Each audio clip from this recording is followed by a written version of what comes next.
menanam kehidupan di sekitar gedung dari lahan kosong menjadi amanah untuk bumi ini. Pernahkah kita melihat lahan kosong di sekitar gedung, kantor, sekolah, perumahan, dan fasilitas umum lainnya, lalu berpikir bahwa tempat itu sebenarnya bisa memberikan kehidupan?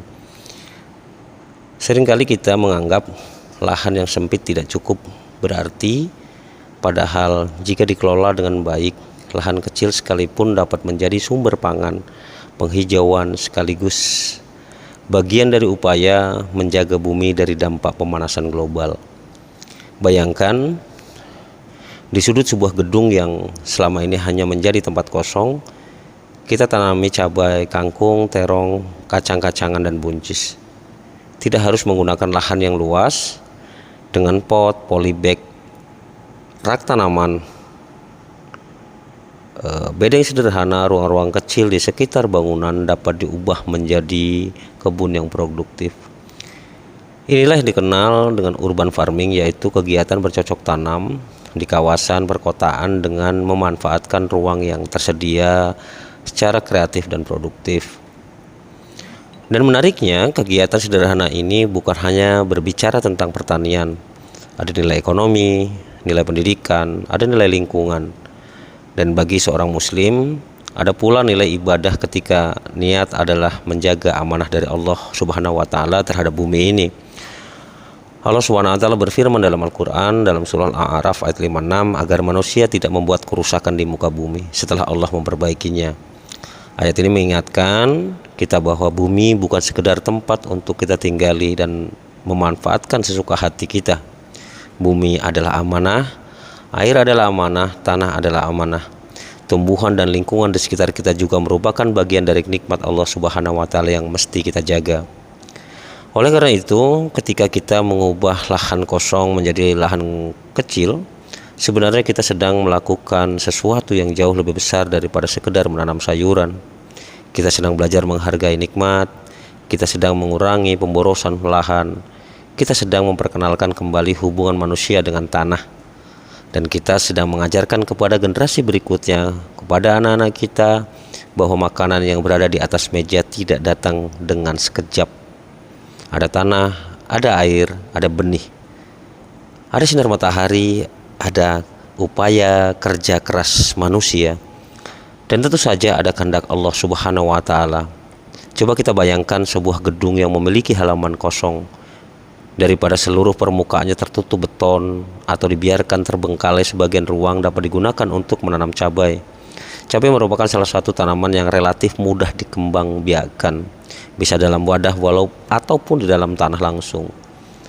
Kemudian kita bisa menanami kangkung. Kangkung dapat dipanen dalam waktu yang relatif cepat dan cocok untuk menjadi contoh tanaman pangan sederhana di lingkungan perkotaan. Ada pula terong. Dengan perawatan yang baik, tanaman terong dapat tumbuh dan menghasilkan buah berkali-kali. Kemudian kacang-kacangan dan buncis dan juga dapat dimanfaatkan sebagai tanaman pangan. Sekaligus mungkin terlihat sederhana. Namun coba bayangkan jika satu gedung memiliki kebun kecil, kemudian 10 gedung melakukan hal yang sama, 100 gedung, 1000 gedung, bayangkan. Jika kantor, pesantren, rumah sakit, apartemen, dan berbagai fasilitas lainnya mulai memanfaatkan ruang kosong untuk penghijauan dan tanaman pangan. Dampaknya bukan hanya pada jumlah tanaman. Kita sedang membangun budaya baru, budaya yang tidak membiarkan lahan terbuang percuma, budaya yang menghargai pangan, budaya yang peduli terhadap lingkungan, budaya yang mengajarkan bahwa kemajuan kita tidak harus selalu identik dengan beton-beton dan bangunan saja. Kota membutuhkan ruang hijau, karena salah satu persoalan yang kita hadapi hari ini adalah perubahan iklim dan pemanasan global. Aktivitas manusia menghasilkan emisi gas rumah kaca dalam jumlah sangat besar. Penggunaan energi, transportasi, industri, perubahan penggunaan lahan, dan berbagai aktivitas berkontribusi terhadap perubahan iklim. Kita mungkin berpikir, apa hubungannya satu kebun kecil dengan pemanasan global?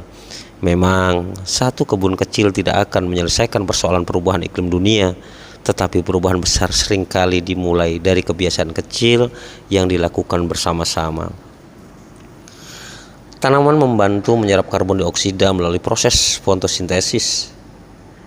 Vegetasi juga membantu menciptakan lingkungan yang lebih teduh dan dapat memberikan manfaat bagi kondisi mikroklimat di sekitar. Ketika ruang hijau bertambah, kita tidak hanya mendapatkan sayuran, kita juga mendapatkan lingkungan yang lebih hidup.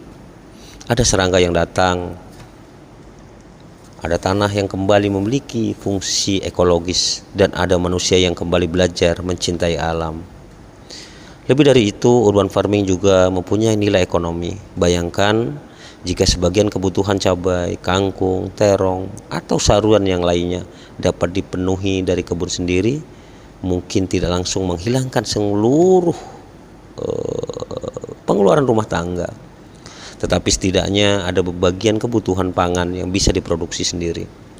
Hasil panen juga dapat dibagikan kepada masyarakat sekitar. Jika jumlah produksinya cukup, sebagian bahkan dapat dijual, maka lahan yang sebelumnya tidak menghasilkan apa-apa mulai memiliki nilai. Disinilah kita belajar bahwa keberlanjutan lingkungan dan ekonomi sebenarnya dapat berjalan bersama.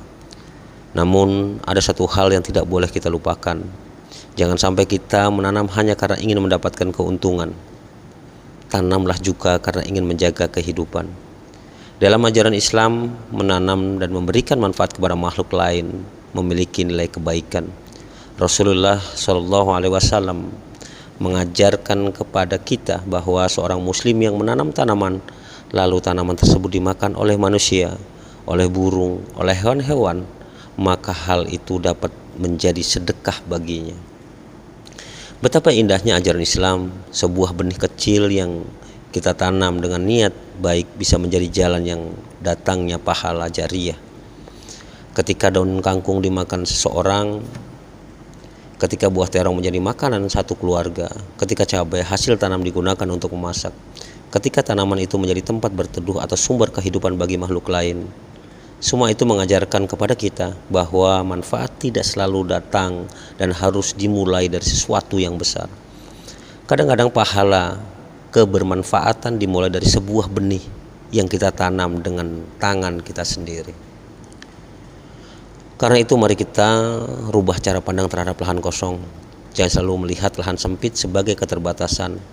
Lihatlah sebagai kesempatan untuk menghijaukan lingkungan, kesempatan untuk menghasilkan pangan, kesempatan untuk belajar, kesempatan untuk membantu ekonomi, dan kesempatan untuk menjalankan amanah sebagai khalifah di muka bumi.